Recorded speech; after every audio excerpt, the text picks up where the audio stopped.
At the state level, we have seen, looks like Michigan is going to be, Democrats in complete control of state government for the first time in 40 years. I wrote a piece at Bearing Arms this week cautioning Democrats not to do what Democrats in Virginia did and think that this is some sort of mandate for gun control, because otherwise the majority is going to be really short-lived. But I'm a little concerned that is, in fact, what's going to happen. I believe there's a supermajority now in Vermont. Mm-hmm. So Governor Phil Scott has vetoed some gun control legislation in the past, but the legislature may be able to override his veto depending on what type of gun bill we're talking about.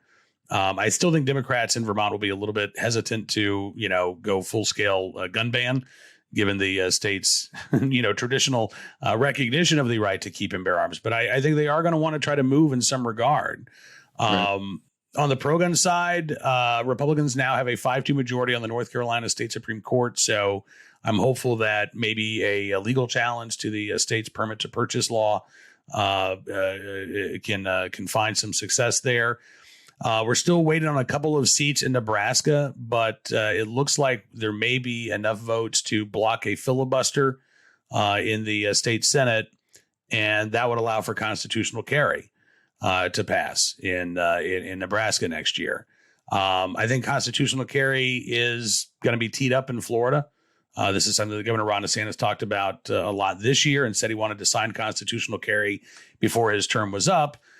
I guess theoretically he's got another 4 years, but I spoke with Ryan Petty yesterday, one of our Bearing Arms contributors, and obviously a Second Amendment advocate and school safety advocate there in Florida, and he thinks that constitutional carry is going to be a legislative priority in Florida this year. He also talked about repealing the bill or the law that was passed after Parkland that raised the age to purchase a firearm from 18 to 21.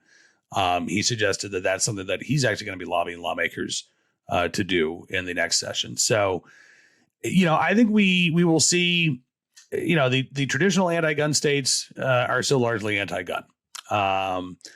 We've got a couple of new battleground states, and I think we've got a couple of states where it's been tough to get good bills or bad laws off the books. And I think we're going to be able to make more progress. But, by and large, I think the map still looks largely the same at the state level as it did before Election Day, with the exceptions that I mentioned. Yeah, I think that's right.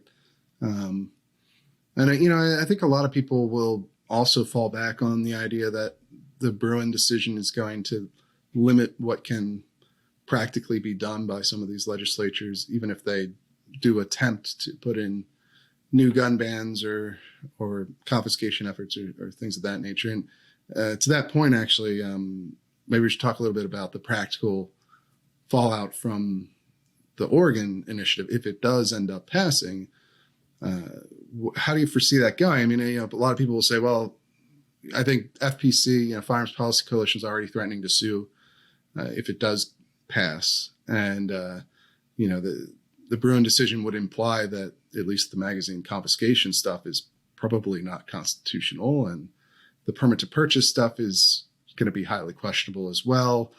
But that it's going to take a while for those legal cases to happen, right? And so what should people be worried about the interim period if they live in Oregon? Yeah, well, yeah, I think you should.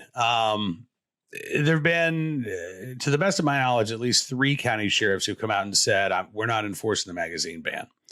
And I'm actually in the process of contacting the other county sheriffs across the state to find out what their policies are going to be.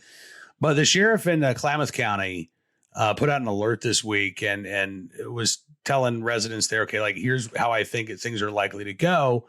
And he noted that once this election has been certified, and let's just say that 114 is approved, 30 days after the election is certified, Measure 114 takes effect. And so the magazine ban takes effect, but so too does the permit to purchase section.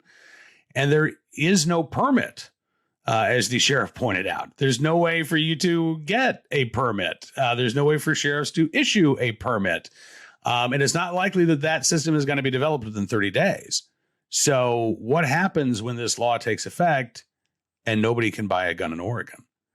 I would like to think that would be a pretty clear enough violation of people's fundamental right to keep and bear arms that would at least stay enforcement of this law until that permit system has been written, but hopefully throughout the entirety of the legal challenge, right. because there are fundamental rights that are implicated here. And it's not just the fact that, there's going to be a database of gun owners or the tens of millions of dollars in unfunded mandates for law enforcement, which is going to play hell with rural county sheriffs' budgets. There's a built-in 14-day waiting period because the law enforcement agencies have 14 days to issue that permit to purchase. So, if you are in fear for your life, let's say you have an abusive ex, you have a stalker, there's whatever, there is an imminent danger to your life under 114, tough cookies, right? You're not able to get access to a firearm. There are all kinds of, I think, really fundamental problems tied within Measure 114.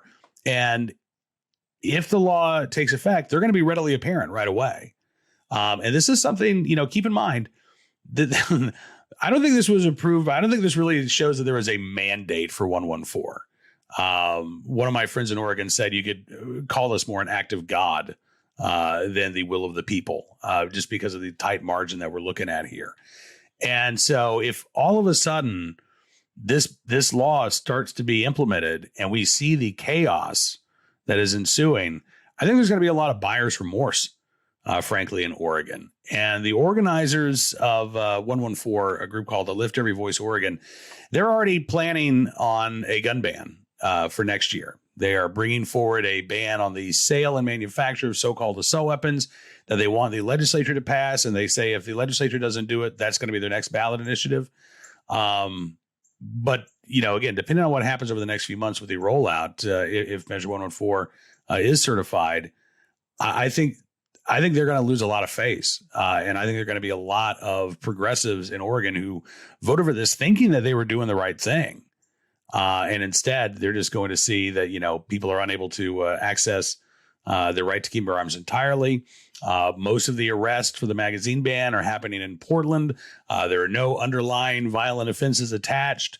And all of a sudden, this isn't going to look like the, giant step forward for public safety. It's going to look like a giant step backwards for criminal justice reform and for, individuals' rights.